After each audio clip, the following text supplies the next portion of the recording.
vect de AB. Vec de AB, c'est qui A et B?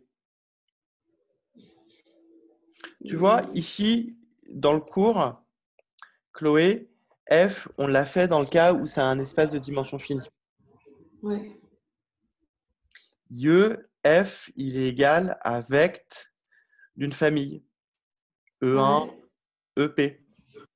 Et donc, qu'est-ce que c'est que F? Bah, F, c'est l'ensemble des combinaisons linéaires des lambda IEI. Ouais, du coup, on Voilà, prend sin et cos. voilà, c'est ça. Donc ici, on est vraiment, hein, c'est très bien la question que tu as posée, Chloé. Alors, je suis toujours vraiment très, très preneur de questions. Et vraiment, je répète, hein, c'est vraiment la démarche du mathématicien, c'est le faux implique le vrai. Et donc, on y va petit à petit. Donc, qu'est-ce que tu proposes pour F? Bah, vect de cos sin. Voilà.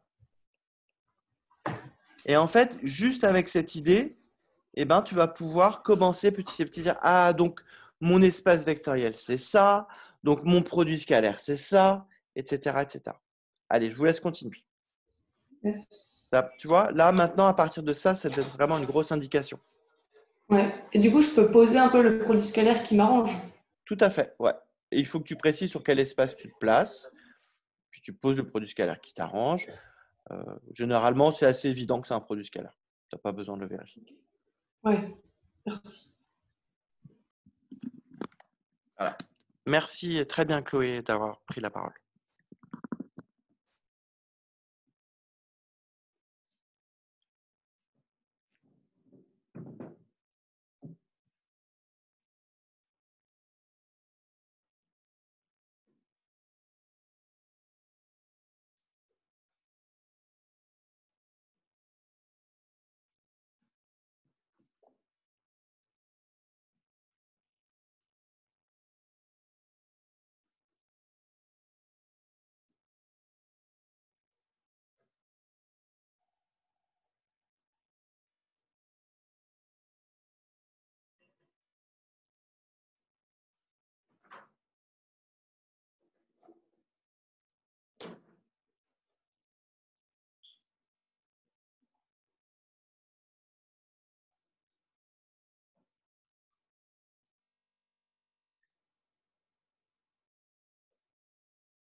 Alors, est-ce que quelqu'un veut prendre la parole? Quelque chose à une question ou expliquer un petit peu où il en est?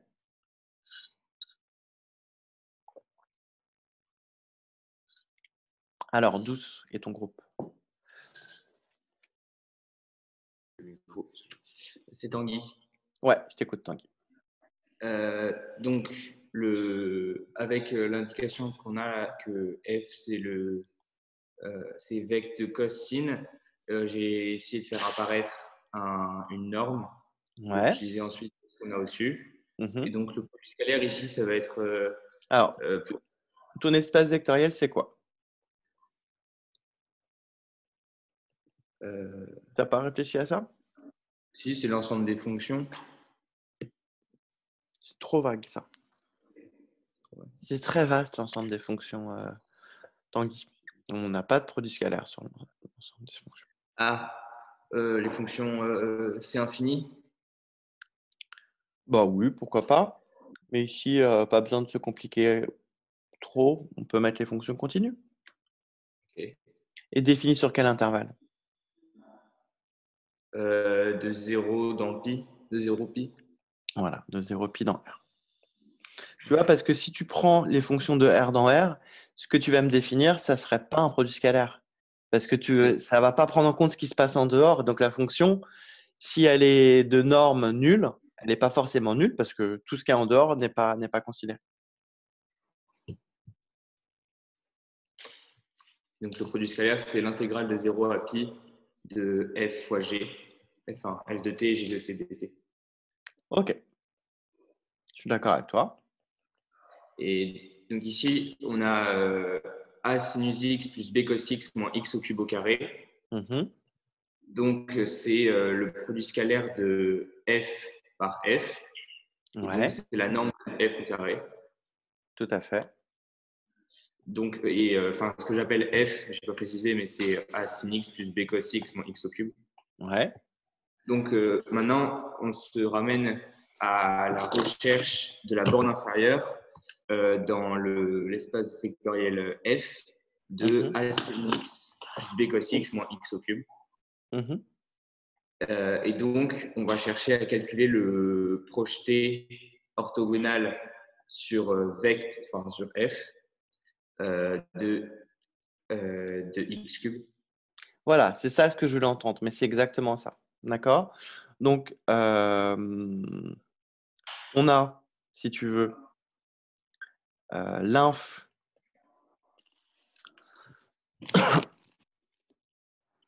pour AB appartenant à R de cette intégrale, l'intégrale de 0 à pi de a cos x plus b sin x moins x cube, le tout au carré dx.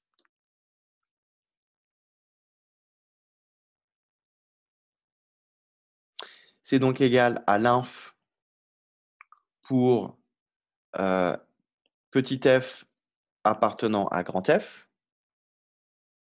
de la norme au carré de f, moins un élément que je vais noter G0. Et G0, c'est la fonction cube. Tiens, je vais l'appeler P3. Ça va vous faire plaisir. Moins P3 au carré. Où P3, c'est donc la fonction de 0 pi dans R qui a x associé x cube.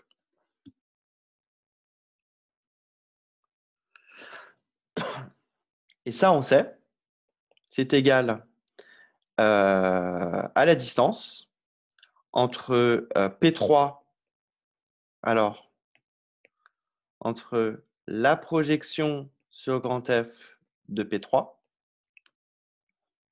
et P3, d'après le cours.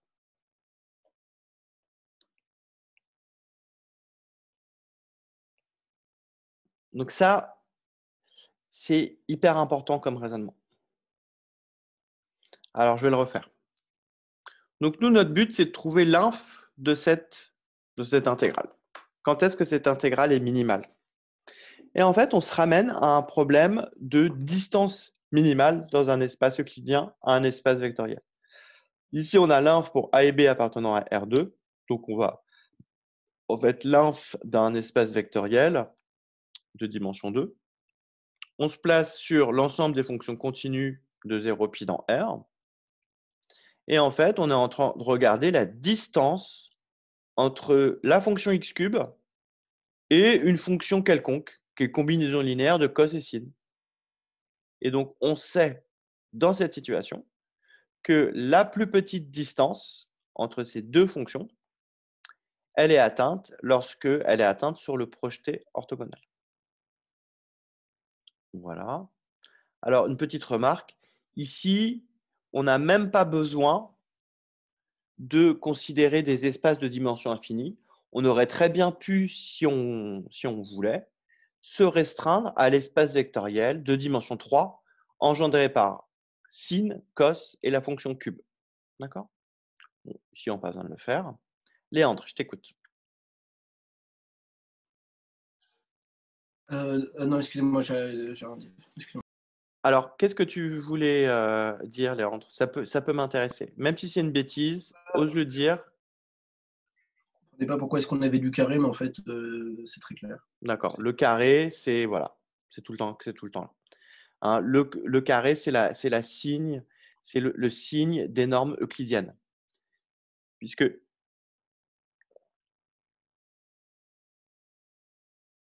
on a d'autres normes qui n'ont pas de carré, c'est les normes 1. J'en avais parlé lors de l'introduction aux EVN. Je peux très bien considérer, je pourrais très bien poser la norme de f. La norme 1 de f, c'est l'intégrale de 0 à 1 de la valeur absolue de f de t dt. Ça, c'est une norme. D'accord.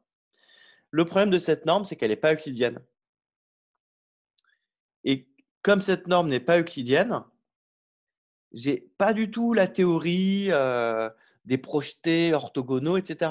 Parce que qui dit projetés orthogonaux dit orthogonaux. Qui dit orthogonaux dit produit scalaire. Et qui dit produit scalaire dit norme euclidienne.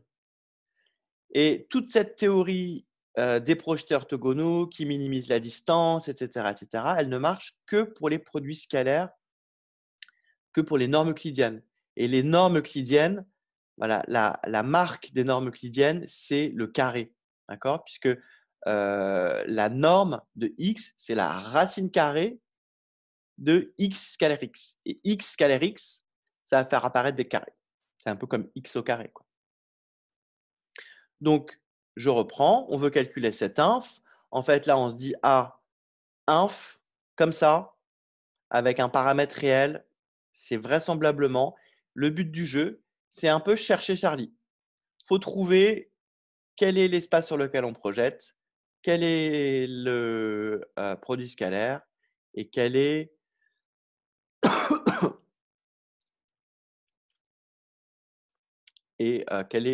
l'espace vectoriel ambiant. Bon, là. Et donc là, nous, on est rentré dans la partie, on a commencé à débloquer l'exercice en cherchant f d'abord. Et f, il est assez facile puisque on voit bien A et B parcourent R2. Donc, c'est les coefficients des combinaisons linéaires qui vont faire décrire tout l'ensemble de l'espace vectoriel. Donc, l'espace vectoriel, f sur lequel on projette, c'est l'ensemble des fonctions sinusoïdales de période de pi. Okay, donc, à partir de là, f, c'est vect de cos et sin. Et à partir de là, l'espace sur lequel on se place, c'est l'espace de toutes les fonctions. Alors, que continu, sinon, ce n'est pas un produit scalaire. Et que sur 0π, parce qu'on travaille sur 0π. Le produit scalaire, là, il est très naturel, mais ça aurait pu être autre chose. Parce que là, par exemple, si au lieu de mettre dx, j'avais mis fois exponentielle x dx, souvenez-vous, j'ai plein de produits scalaires en fait. J'ai plein de produits scalaires. À chaque fois que je multiplie par une densité positive, ça me fait un nouveau produit scalaire. Donc, j'aurais pu aussi calculer l'inf de ça. Et mon produit scalaire, ça aurait été ça. Ça, vous pouvez vérifier, c'est un produit scalaire. C'est assez facile. C'est clairement bilinéaire, c'est clairement positif. Et en fait, eh bien, si j'ai f scalaire f qui vaut 0, ça veut dire que j'ai l'intégrale de f au carré exponentielle t qui vaut 0. Mais comme exponentielle t est positif, j'ai donc f au carré fois exponentielle t égale à 0. Et comme exponentielle t est strictement positif, j'ai donc f au carré qui est égal à 0. Et donc f égale 0. OK? Donc là, on a mis un produit scalaire simple. Mais on aurait pu compliquer un petit peu les choses, ça n'aurait pas changé trop la difficulté de l'exercice. Et donc, finalement, quand on comprend tout ça, on comprend que le but de l'exercice, c'est de calculer l'inf de la distance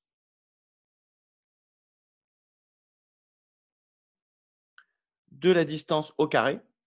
Alors nous, dans le cours, on a l'inf de la distance, mais c'est pareil. Puisque la fonction carré est croissante, l'inf de la distance au carré, c'est pareil que l'inf de la distance, le tout au carré. OK, donc petite remarque là, peut-être. Remarque. Comme la fonction carré est croissante, on va mettre strictement croissante pour ne pas prendre de risque sur R+. On a le fait que l'inf pour f appartenant à grand F de x moins f, l'inf de la distance au carré, c'est égal à l'inf de la distance au carré. Ah, c'était peut-être ce carré-là dont tu parlais, Léandre. Je pensais que tu parlais de ce carré-là, en fait. Tu parlais de quel carré, Léandre? Non, je parlais de celui dans l'intégrale. D'accord. Bon. En tout cas, celui-là, effectivement, c'est pas tout à fait la même chose en cours, mais comme c'est croissant, faites-moi confiance, ça marche. OK. Et donc, on est ramené à calculer ça. Et ça, le cours nous explique comment le calculer. L'inf de la distance entre x et f, c'est la distance entre le projeté de x et f. Bon, maintenant, il faut calculer le projeté. Alors, j'en ai mis, peut-être que je vous en mettrai un autre, je vous en posterai un autre sur Discord pour que vous vous entraîniez. Mais des exercices qui utilisent cette logique, j'en ai d'autres dans ma feuille qui sont un peu plus durs. Il y a le 35.31 qui est très sympa, que j'aime beaucoup. En fait, j'aime beaucoup le 35.31 parce que déjà, en fait, parce que je l'ai inventé. Je suis assez content de moi. Et parce que, sans avoir à ouvrir aucun bouquin, j'ai réinventé tout seul la théorie des régressions linéaires. Une régression linéaire, c'est étant donné une régression linéaire, c'est étant donné un nuage de points, essayer de trouver la meilleure droite qui approxime ce nuage de points. Voilà. Vous connaissez ça, vous avez sûrement vu ça en chimie ou en physique ou à la télé ou je sais pas quoi. Et en fait, avec les outils qu'on a dans le cours, on peut refaire la théorie tout seul et retrouver comment on fait pour trouver la meilleure droite qui passe par ce nuage de points. Donc, il est assez sympa. J'aime bien le 35.31. Et il y en a un autre qui utilise aussi ces mêmes techniques et qui est sympa aussi. C'est le 35.49.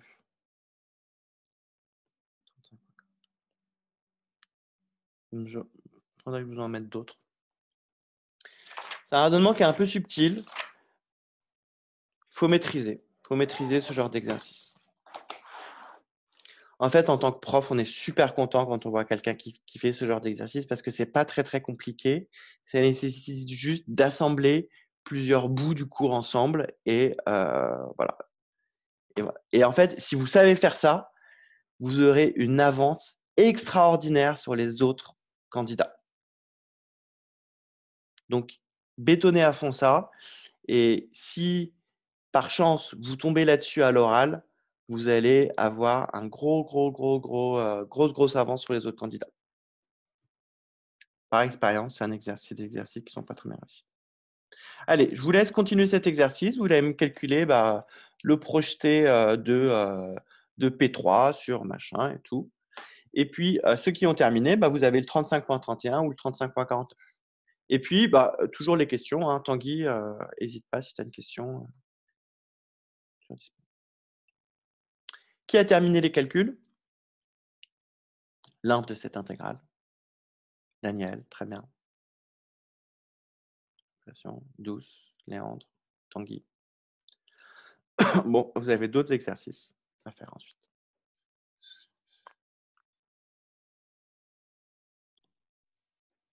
Donc c'est une BOG. Et puis, on va calculer les normes. C'est des calculs que j'avais déjà fait dans un autre exercice. Cos scalaire. Cos, c'est l'intégrale de 0 à pi de cos carré dt. Et ici, donc là, je vais me prendre mon petit brouillon et j'écris que cos de 2t, c'est cos moins sin. Et donc, j'obtiens que ça fait du cos carré moins 1 moins cos carré. Donc, ça fait du 2 cos carré t moins 1. OK, un petit brouillon. Donc, ça fait l'intégrale de 0 à pi. Et donc, cos carré, j'obtiens que ça fait du cos de 2t plus 1, le tout divisé par 2 dt. Alors, cos de 2t, souvenez-vous,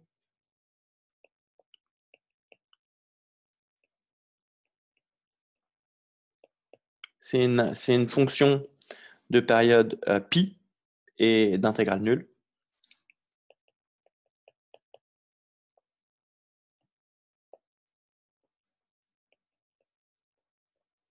Là, on va pipoter égale 0 après calcul. On va faire comme si on avait fait un calcul, alors que là, c'est juste mon intuition sur les fonctions sinusoïdales. Bon, je sais que les fonctions sinusoïdales sont d'intégrale nulle sur une période. Et là, c'est une période. Donc, ça fait pi sur 2. Et de mémoire, on trouve la même chose pour sinus. De même. Alors, pour sinus, c'est... Allez, on va le faire pour être sûr. Sin, ça fait l'intégrale de 0 à pi de 1 moins cos carré. Donc, ça fait bien pi sur 2. Donc, on a pi sur 2 pour nos deux produits scalaires. Et donc, on en déduit. Donc, d'après le cours, on peut mettre là. On a la formule de le projeter sur f de P3 est donc égal à P3 sin sur sin. Donc, ce pi sur 2 fois sin. Plus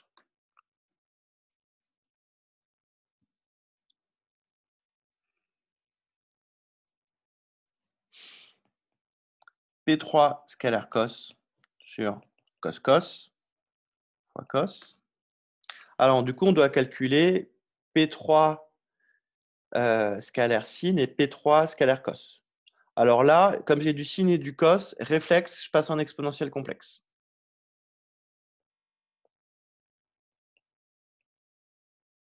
Réflexe, j'ai du cos et du sin. Donc là, bon voilà, on voit la difficulté de cet exercice, c'est qu'il y a à la fois une difficulté conceptuelle, une difficulté de formule et une difficulté calculatoire. J'ai du cos et du sin, donc je passe en exponentielle complexe. Comme ça, je vais faire les deux d'un coup.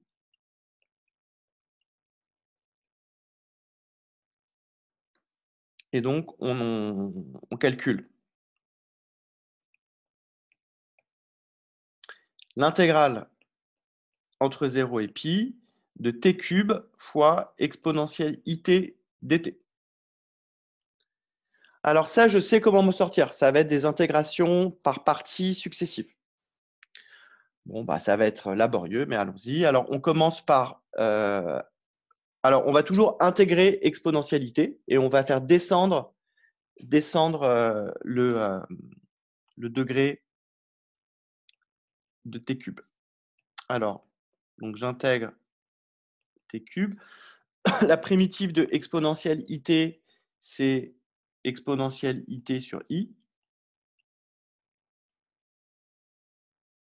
entre 0 et pi, moins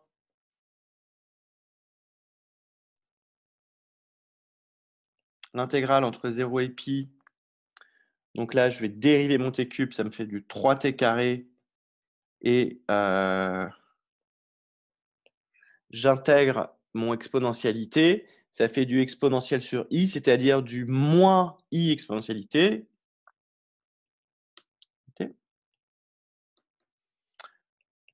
Donc, voilà.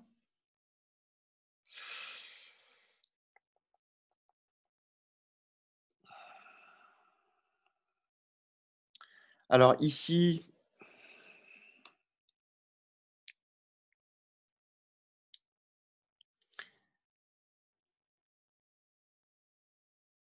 bon, ici, donc, première remarque, hein, en 0, il ne va rien se passer. Donc, il va se passer que quelque chose en pi. Allez, allons-y. Donc, ça fait du moins i pi cube fois exponentielle i pi. Ça fait du i pi cube plus i fois l'intégrale de 0 à pi plus 3i fois l'intégrale de 0 à pi de t carré exponentielle i dt. Là, j'ai mon réflexe de calcul modulaire.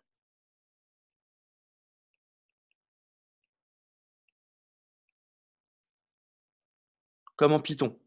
Au lieu d'enchaîner mon long calcul dans un seul truc, je vais calculer maintenant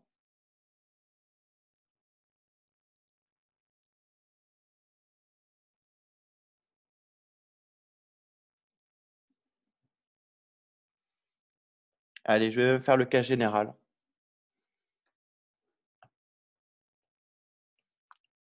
Pour n appartenant à n, on pose in est égal à l'intégrale de 0 à pi de t puissance n exponentielle it dt. Comme c'est toujours le même calcul, je vais le faire une fois en général et puis ensuite je vais itérer. Donc on a in qui est égal à, je fais mon intégration par partie, donc j'intègre le EIT en moins I EIT de 0 à pi.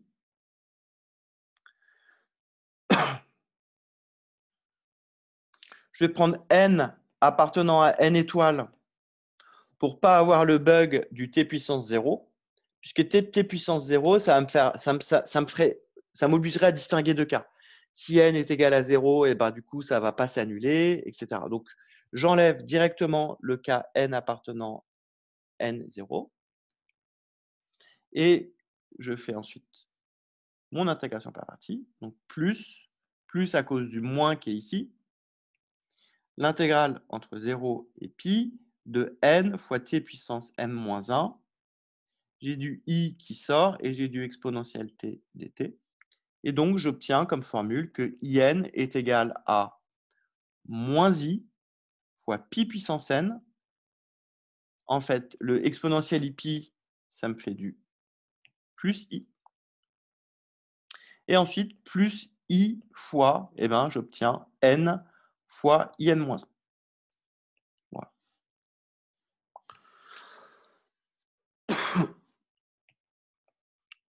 Et donc, nous, on veut calculer i3. Donc, reprenons. Voilà. Ici, je me dis, pourquoi pas faire le cas général. Au lieu de faire 3 fois le même calcul, ce qui est quand même un peu embêtant, je le fais une fois. Il y a une petite satisfaction théorique.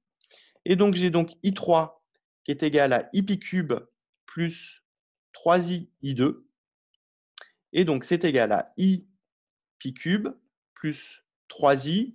Et i2, c'est égal à i pi carré plus 2i I1.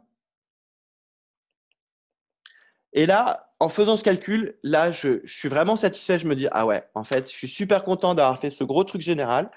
Ça m'a pris pas beaucoup plus de temps que le calcul pour I3, vraiment pas beaucoup plus de temps, limite moins de temps.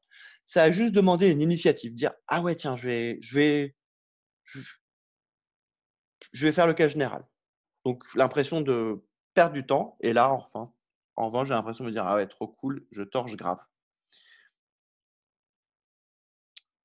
Donc, moins 6 I1, donc égale I pi cube moins 3 pi carré, moins 6. Et I1, bah, je recommence. I1, c'est égal à I pi 1, donc I pi plus I fois I0.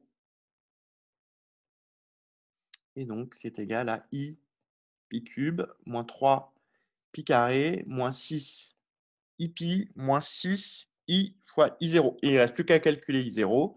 Et I0, bah, I0 ça doit être égal, alors l'intégrale de 0, ça on l'a déjà calculé, l'intégrale de 0 à pi de EIT, dt. Non, on ne l'a pas calculé, je me trompe. C'est donc égal à l'intégrale, bah, je vais le faire par crochet. C'est égal à moins I EIT entre 0 et pi. Si je ne dis pas de bêtises.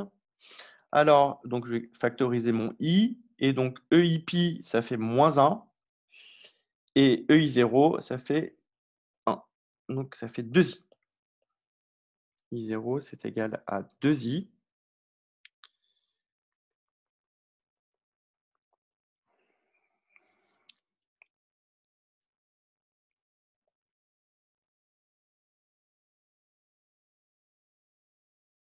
OK. Là, je vais vérifier mes calculs en regardant le graphe de cosinus.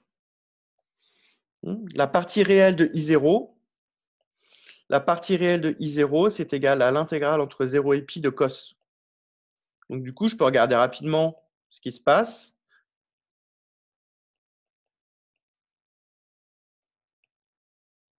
Bon, bah, cos entre 0 et pi, il est bien intégral nul. Okay, je fais des petites vérifications comme ça pour essayer de ne pas laisser passer trop d'erreurs de calcul. Et donc, bilan, j'obtiens que I3 est égal à, alors, il faut que je retrouve, voilà, I pi cube moins 3 pi carré moins 6 I pi. I pi cube moins 3 pi carré plus ou moins 6 I pi, moins 6 I pi.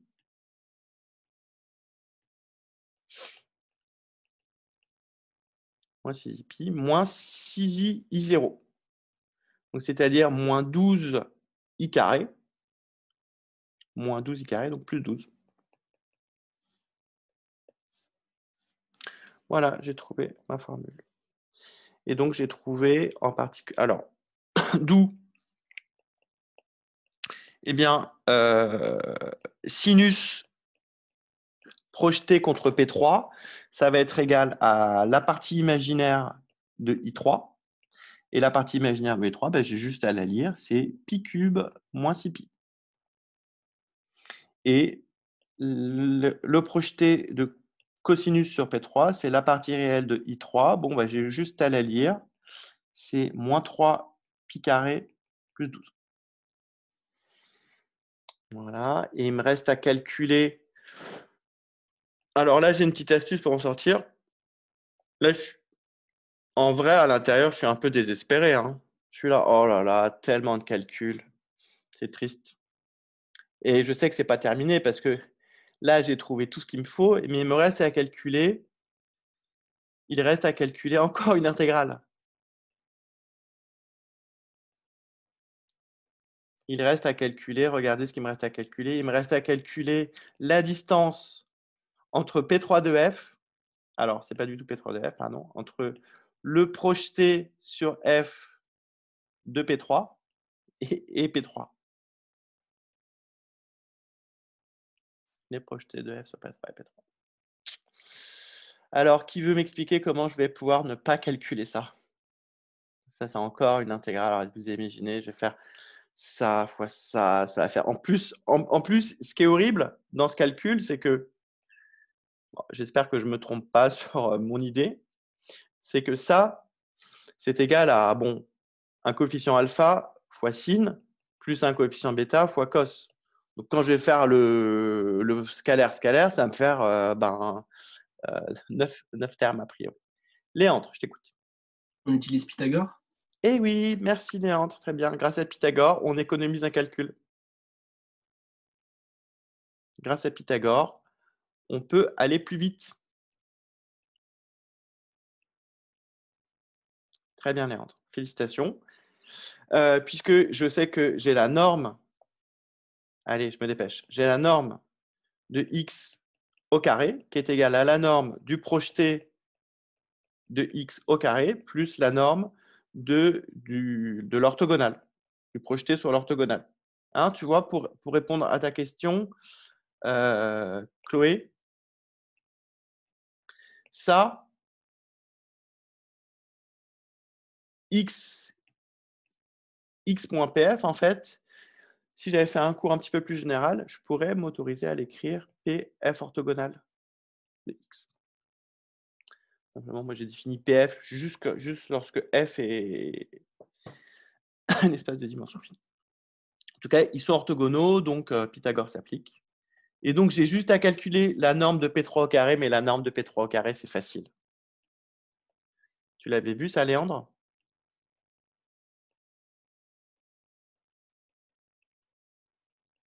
La norme de P3 au carré. Léandre?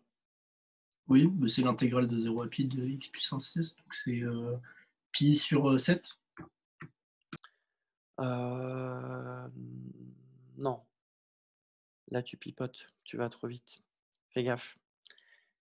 Le réflexe que tu dois avoir, c'est l'intégrale entre 0 et 1 de t puissance n, c'est 1 sur n plus 1. Mais entre 0 et pi, ça ne va pas juste multiplier par pi. Okay, c'est l'intégrale entre 0 et pi de t puissance 6 dt. Donc, c'est du t puissance 7 sur 7 entre 0 et pi. Donc, ça fait du pi puissance 7 sur 7. D'accord? Attention à pas... Là, tu avais un faux réflexe. Ok, Léandre? Et donc, bilan. Allez, bilan.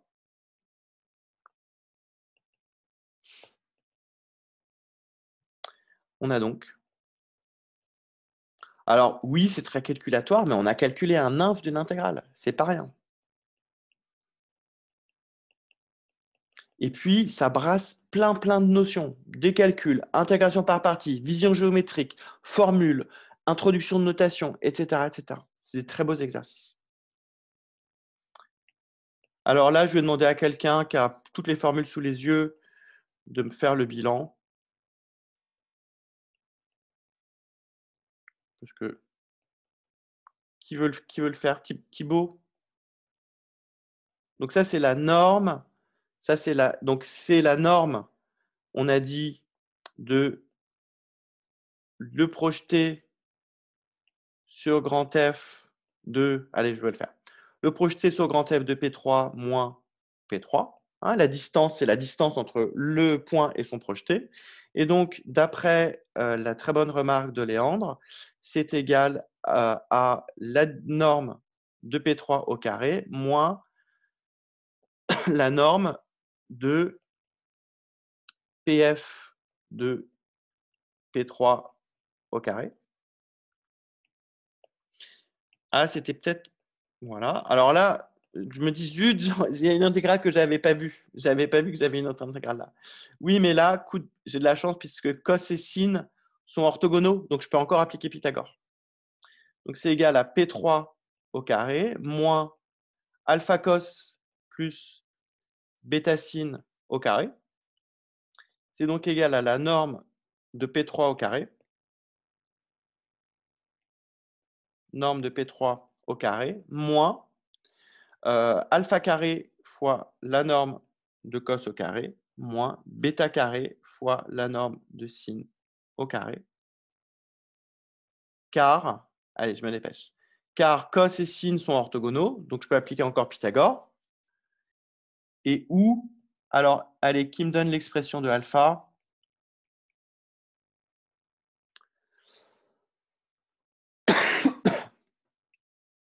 J'imaginais pas qu'il y avait autant de calcul en me lançant dans cet exercice. Daniel, je t'écoute.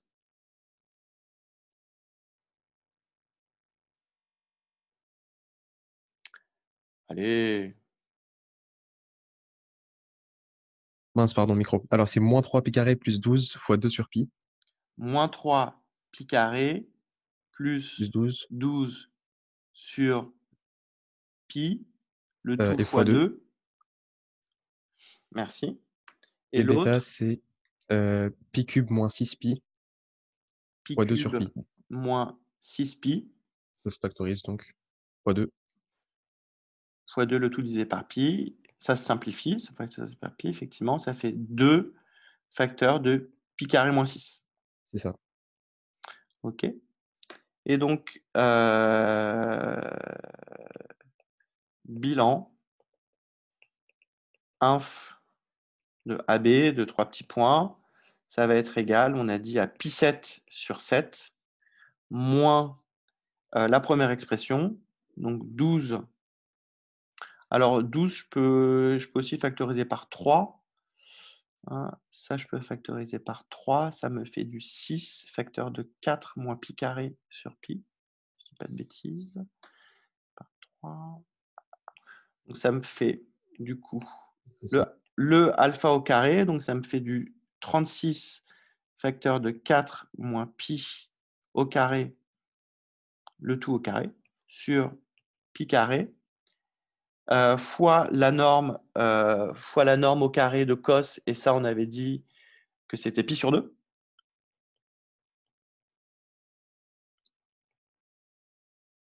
Et moins 4 pi carré sur 6, le tout au carré, fois la norme de sin au carré, c'est-à-dire pi sur 2. Et donc, on est égal à pi 7 sur 7, moins 36 divisé par 2, ça se simplifie, ça nous fait du 18, fois 4 moins pi carré sur au carré, le tout sur pi, moins 2pi facteur de pi carré moins 6 au carré. Ouh là là, quelle grosse formule. Voilà. Moi, je n'ai pas l'impression d'avoir fait d'erreur de calcul et je trouve une formule extraordinaire. Voilà. Est-ce qu'il y a des questions? Je vais rapidement prendre des questions puis vous libérer. Désolé d'avoir dépassé. J'avais envie de vous laisser du temps pour chercher. Je pensais que les calculs allaient être plus courts. Pas de questions? À reprendre hein, cet exercice. Vous devez savoir faire ça. Vous aurez ça au CAS à l'oral, c'est sûr et certain. Allez, je vous dis à tout à l'heure pour l'informatique. À tout à l'heure.